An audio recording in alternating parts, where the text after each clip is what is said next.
കണ്ണൂരിൽ മയക്കുവെടിവെച്ച് പിടികൂടിയ കുട്ടിയാന ചെരിഞ്ഞു. ഇന്ന് രാവിലെയാണ് താടിയെല്ലിന് ഗുരുതരമായി പരിക്കേറ്റ കാട്ടാന കരിക്കോട്ടക്കരിയിലെ ജനവാസ മേഖലയിൽ ഇറങ്ങിയത്.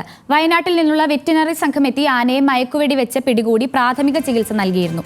അതേസമയം ആനയ്ക്ക് പരിക്ക് ഏറ്റത് പന്നിപ്പടക്കം കടിച്ചാണെന്ന് വനം വകുപ്പ് സ്ഥിരീകരിച്ചു. കേസ് പ്രത്യേക സംഘം അന്വേഷിക്കും.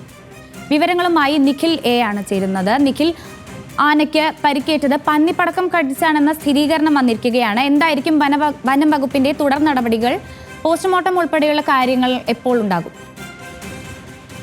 നാളെ തന്നെ പോസ്റ്റ്മോർട്ടം നടപടികൾ ഉൾപ്പെടെ ഉണ്ടാകുമെന്നാണ് നമുക്ക് ഏറ്റവും ഒടുവിൽ മനസ്സിലാക്കാൻ സാധിക്കുന്നത്. ഏതായാലും വളരെ സങ്കടകരമായ സംഭവം തന്നെയാണ്. കാരണം 10 മണിക്കൂറോളം വനംവകുപ്പ് ഉദ്യോഗസ്ഥരുടെ നിരീക്ഷണത്തിൽ തുടർന്ന ആനയെ വൈകിട്ട് 5 മണിയോടുകൂടി മയക്കുവെടി വെച്ച് പിടികൂടുകയും ഈ പിടികൂടുന്നതിനിടയിൽ തന്നെ ഈ വാഹനത്തിൽ കയറ്റിയ ഉടൻ ആന ആ വാഹനത്തിലേക്ക് വീഴുകയും ചെയ്യുകയായിരുന്നു സംഭവിച്ചത്. അതിനുശേഷം ഈ RRT കേന്ദ്രത്തിലേക്ക് മാറ്റുന്നു. ആറളം വളയഞ്ചാലിലെ RRT കേന്ദ്രത്തിലേക്ക് മാറ്റി അവിടെ ചികിത്സ നടത്തി വരുന്നതിനിടയിലാണ് ആന ചെരിഞ്ഞത്.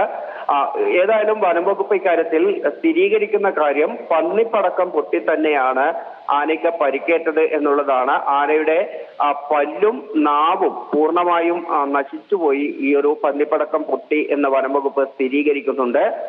ഇത് എന്താണ് ഇതിൽ സംഭവിച്ചത്, ആരാണ് ഇത്തരത്തിൽ പന്നിപ്പടക്കം വെച്ചത് തുടങ്ങിയ കാര്യങ്ങളിൽ ഒരു അന്വേഷണത്തിനുള്ള നീക്കമാണ് ഇപ്പോൾ വനംവകുപ്പ് നടത്തുന്നത്. പ്രത്യേക സംഘം തന്നെ ഈ അന്വേഷണം ഏറ്റെടുക്കും. അന്വേഷണത്തിന് CCF ഉത്തരവിട്ട് കഴിഞ്ഞു. കണ്ണൂർ DFOയുടെ നേതൃത്വത്തിൽ 11 അംഗ സംഘമാണ് ഈ സംഭവം അന്വേഷിക്കുക. ഈ ആനയ്ക്ക് പരിക്കേറ്റതുമായി ബന്ധപ്പെട്ട് കൊട്ടിയൂർ റേഞ്ചിൽ ഒരു കേസ് കൂടി രജിസ്റ്റർ ചെയ്തിട്ടുണ്ട്. ഇന്നലെ ജനവാസ മേഖലയിൽ എത്തിയ ആനയെ കീഴ്പള്ളി ഭാഗത്ത് നിന്ന് വനംവകുപ്പ് ഉദ്യോഗസ്ഥരും നാട്ടുകാരും ചേർന്ന് തുരത്തി വിട്ടിരുന്നു. അതിനുശേഷം ഇന്ന് രാവിലെയാണ് വീണ്ടും ഈ കരിക്കോട്ടക്കരി മേഖലയിൽ ആനയെ ജനവാസ മേഖലയിൽ കണ്ടത്. അവിടെ രാവിലെ 6 മണി മുതൽ തന്നെ ഈ പ്രദേശത്ത് ആനയുണ്ടായിരുന്നു.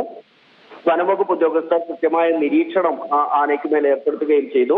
അതേസമയം വൈകിട്ട് 5 മണിക്ക് മാത്രമാണ് ഈ ആനയെ മയക്കുവെടി വെച്ച് മയക്കിയതിനു ശേഷം അതിന് പ്രാഥമിക ചികിത്സ നൽകുകയും അതിന്റെ മുറിവിൽ മരുന്ന് വയ്ക്കുകയും ഒക്കെ ചെയ്യുന്ന ഒരു സാഹചര്യം ഉണ്ടായത്. പിന്നീട് പിടികൂടി വളയഞ്ചാലിലെ RRT ഓഫീസിൽ എത്തിച്ചും ചികിത്സ നടത്തി വരികയായിരുന്നു. അതിനിടയിലാണ് 9 മണിയോടെ ആന ചെരിഞ്ഞത്. ഇനിയിപ്പോൾ ഈ ആന ചെരിഞ്ഞതിന്റെ കാരണം ഈ പന്നിപ്പടക്കം പൊട്ടിയുണ്ടായ പരിക്ക് മാത്രമാണോ അതോ മറ്റെന്തെങ്കിലും കാരണങ്ങളുണ്ടോ തുടങ്ങിയ വ്യക്തത വരേണ്ടത് പോസ്റ്റ്മോർട്ടത്തിന് ശേഷമാണ്. നാളെ തന്നെ പോസ്റ്റ്മോർട്ടം നടപടികൾ നടക്കുമെന്നാണ് നമുക്ക് അറിയാൻ സാധിക്കുന്നത്.